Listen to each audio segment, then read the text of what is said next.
How do we prepare for IIT, the joint entrance examination? How do we qualify it? Key concepts from Anil Kumar. I am Anil Kumar. Welcome to my YouTube channel and the website Global Math Institute. In this video, I'll explain you how do we prepare ourselves for getting into IIT. That is, how do we clear joint entrance examination? We are going to take up questions from past test papers and prepare you for that. And it is all absolutely free. Also, feel free to contact me on the email address given globalmathinstitute@gmail.com. You can always visit our YouTube channel. As you know, we have been serving you for last 15 years absolutely free. I myself, an IITian, is sharing with you our passion of sharing. Correct? Correct. Now, solutions of IIT past test papers are given to you by many people, but what we are going to do is break down the problem so that you understand that these problems are not repeated. You need to understand how do we solve similar questions. We need to identify key issues, grasp the concepts, build library of learnings, and then practice and master the skills. If you follow these logical steps, then you can surely be qualified as an IITian. Perfect. So let's begin by having a look at type of questions which you see, right? So what I did was I analyzed the whole thing and I didn't go far. We just took the JE Advanced 2023 test paper and I identified there were three very important questions on the topic of vectors. Now, vectors is something least understood amongst most of the students who are taking this exam. So, as you can see here, there are three questions in JEE Advanced 2023 test paper. So, it is a very important topic. So, it's worthwhile spending some time and understanding the strategies. In weeks to follow, I'll take up many examples which will prepare you to answer such questions in any IIT JEE test paper. You can practice with past test papers. Makes sense, right? Great. So, as I was saying, we need to check the past test papers. What should we prepare for, right? Now, once we have identified that there are three questions on average every year on vectors, it is indeed a very important topic to look into. It can make huge difference in your getting selected or not. Where? IIT. You get the idea. Perfect. Now, let's look into the concept which we should use to answer these questions. So, what I did was that I selected question number 14. Now, question number 14, if you look at it in past test paper, it's like a huge question. So, you're given three simultaneous equations to solve, and these equations really represent the planes. And you are interested in finding the solution, that is, intersection of planes. Do they intersect at a point? Do they intersect in a line? Or they don't intersect at all? So those are different type of things which you have to match, right? So if you analyze this particular question, let's do it. So basically, what you have here is, as it says, let alpha, beta, gamma be real numbers, and then we need to consider the following plane, right? So these are the three equations which we have to look into. Perfect.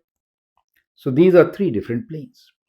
Now, after analyzing, the question actually gives you multiple choice, four of them, which are also kind of complicated, right? And what you need to do is list one and two are given to you with different conditions, where if beta equals to something and gamma equals to something else, then what do you expect? You get the idea. So if beta equals to something, gamma is not something, then what do you expect?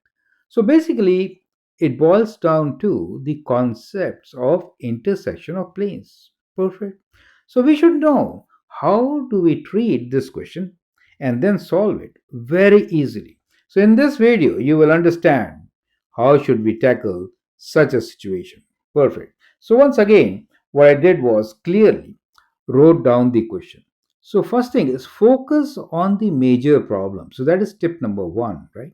So we have already identified our areas to practice, and now when we have a question from IIT JEE, we need to focus on the question.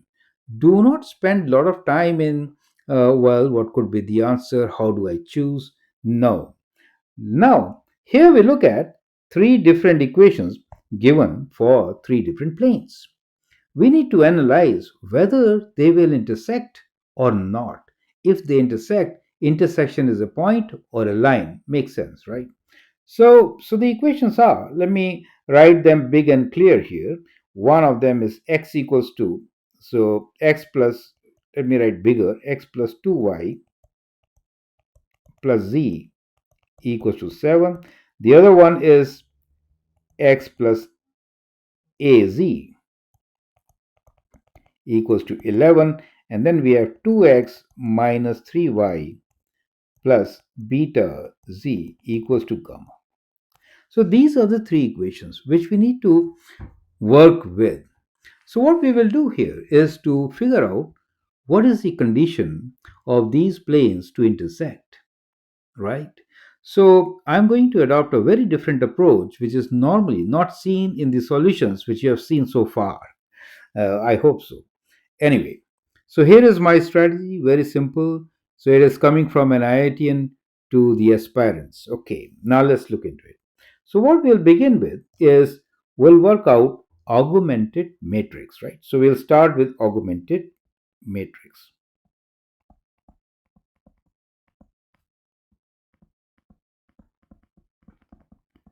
So here we only write the coefficients. Coefficients are for the first plane 1, 2, 1, and then this dotted line equal to what? 7. Makes sense, right? So that becomes our augmented matrix for the first plane. Then we have 1, 0, and alpha. Let me write, okay, alpha. And we have here 11. Next one is 2 minus 3 beta gamma. So that is our augmented matrix. We need to apply the strategy row equali, right? You can use Gaussian method to simplify this. Perfect. So basic idea is to make zeros in these three corners. That is our idea, right? And we will do row operations to do it. Correct. So say I'm doing the row operation to get the zeros. So first row remains as such, which is 1, 2, 1, right? And let me write this as 7. Now, so what I will do here is I will just subtract row 2 from row 1, right? So when I do, I get 0 here. 0 minus 2 is minus 2. And we have alpha minus 1. Makes sense? And we have 11 minus 7, which is 4. Correct? Third one. To make this 2 as 0, I'll multiply the first row by 2, right? So what I've done here is simply R2 minus R1, correct? And in this case, I'm doing R3 minus 2 times R1. You see the operations, right? So when I do 2 times, I get a 0 here, which I want. And 2 times 2 is 4. Taken away from minus 3 will give me minus 7. And beta minus 2. Gamma minus 40, correct? So that becomes my augmented matrix after I do this operation. Now, we have got the first objective of getting 0 here and 0 there. We have to make a 0 in place of minus 7. Clearly, what should I do? I am going to use R2 and R3 to get a 0 there, right? So the operation now will be to do R3 minus 7 over 2 R2. Makes sense, right? So when I do this operation, what do I get? You can also do this along with me, check your solution, right? There are a lot of calculations, but these are very simple ones, correct? So let's begin. The first row and the second row will not change, so I'll just write as such 1, 2, 1, right? Keeping space since I know a lot of things will come for the last row, right? The second one also remains same 0 minus 2, alpha minus 1, correct? And here we have 4. Now we are doing this operation which is R3 minus 7 by 2 of R2. So clearly that is 0 minus 0, no problems. And now the whole idea was to get this 0, perfect, not an issue. And the third one is beta minus 2 minus 7 by 2 of alpha minus 1, right? Correct. And in this case, gamma minus 14 minus 7 by 2 of 4, right? 7 by 2 of 4 is 14. You get the idea. So we get our reduced augmented matrix. Now, this really helps us to solve completely the whole question. You see, in 3 steps, I've actually come very close to the solution. Now, that is what happens when you understand the basics and your foundation is strong. And so, my emphasis here is to understand the concepts and apply them, right? And make a note of how should we solve such a question, right? Now, amongst many conditions given to you, we are always looking into two values. One is for beta and one is for gamma. You get the idea. We want to make them zero, right? That is the whole concept. Now, how do I make this part zero? So this is beta minus 2. So beta minus 2. And then we have minus 7 by 2 of alpha, right? So uh,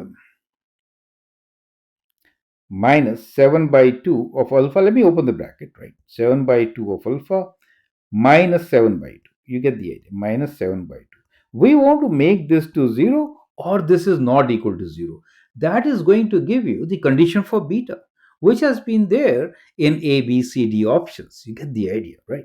Now, if I put all the terms on the other side, we get beta equals to, now you see 7 by 2 alpha, right? And this is minus 4 and minus, when you open this bracket, minus and minus becomes plus, right? So when you take this on the other side, you get minus 3 by 2, right? Minus 4 plus 7, so you get minus 3 by 2. And as given in the options, beta equals 2, you take half common. And you have 7 alpha minus 3. Makes sense? So beta equals to this will actually result into 0 of the highlighted portion. Perfect. And also now look into this portion. What is this? If I want to make gamma minus 14 minus, that is, if gamma is equal to 28, in that case this becomes 0, right? You understand? And if this happens, then that is 0. Now, basically, what you see that the augmented matrix, the third row is 0 equals to 0, right? So, if you get 0 equals to 0, which was our condition number 1, right? Let's go back to the question, correct? Okay, so let's go back to the question. If I have a long, yeah, there you see, right? So, let's look into the option P now. So P says if beta equals to half of 7 alpha minus 3 and gamma is 28, then what? Right? So clearly, then what? then we know that there is 0 equals to 0. That means there is a solution, and this solution is option 3, right? Infinitely many, right? So if that happens, then we have line as an intersection. You get the idea. So we have for P mapped 3, right? So which are now from A and B. Either one of them could be true. You get the idea. Now let's look into the second step. If both are not zero, right? So let's look into that and analyze the situation, right? So part Q is if beta is equal to that, that means it is zero, and gamma is not 28. So if gamma is not 28, that means we are saying zero equals to some number, right? Zero is equal to some number, and that is means it cannot be possible, right? So that means for this condition, it should be no solution. No solution is correct for both first and second option. That means now we have to look into the third option, right? So third condition R. The third condition R is if beta is not equal to 0, right? I mean that value, so that the third term in the third row, third column is not 0, right? 3 comma 3 is not 0. In that case, if they say alpha is equal to 1, then what is the solution, right? So if alpha equals to 1, then we know we have a point solution. You get the idea? So now that really means, let me go back to our solution. If I say that this is not equal to 0, let us say, and this is equal to 0, it means we are looking for a point solution. So, and we know alpha is 1, right? So, if alpha is 1, what could be the point, right? So, you are given 2 point solutions. You could directly get into these points. Do you understand?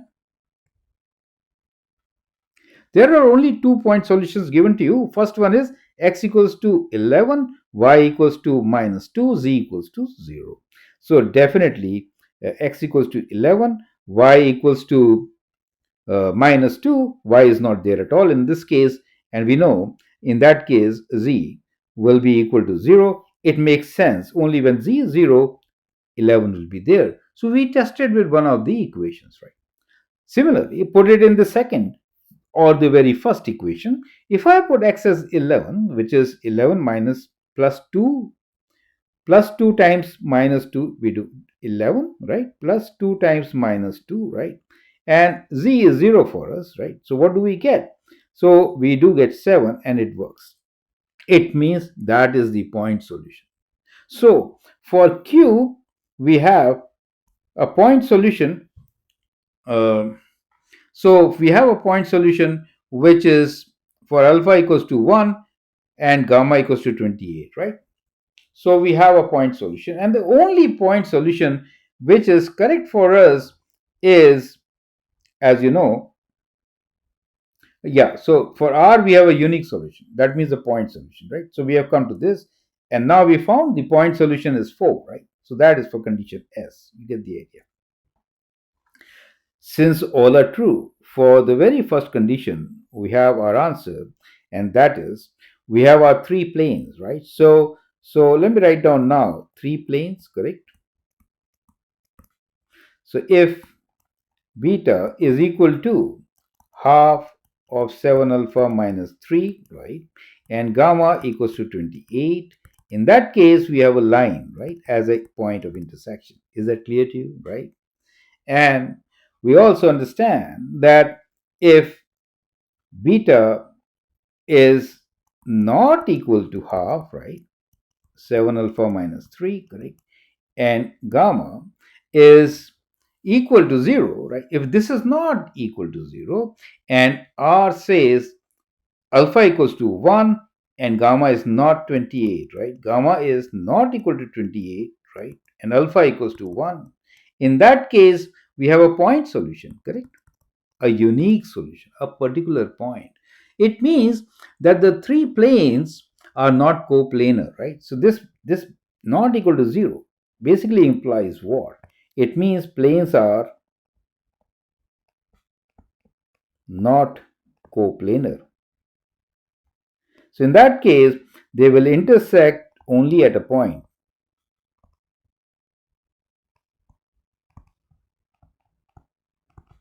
Do you get it, right?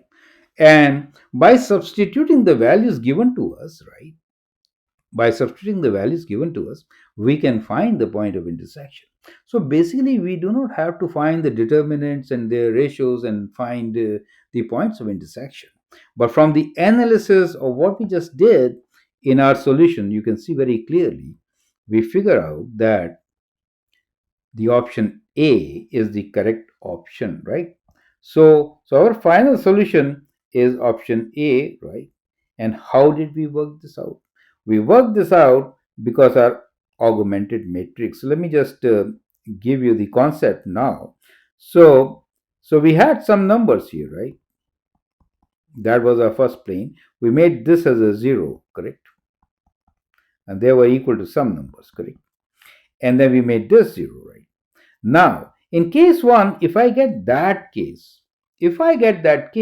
it means that the solution is there, right? And the solution is line. So, line means infinite points. Line is set of infinite points, is the solution, correct?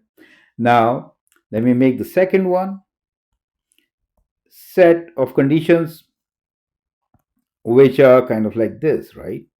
We have all these numbers here. And once we reduce them to something like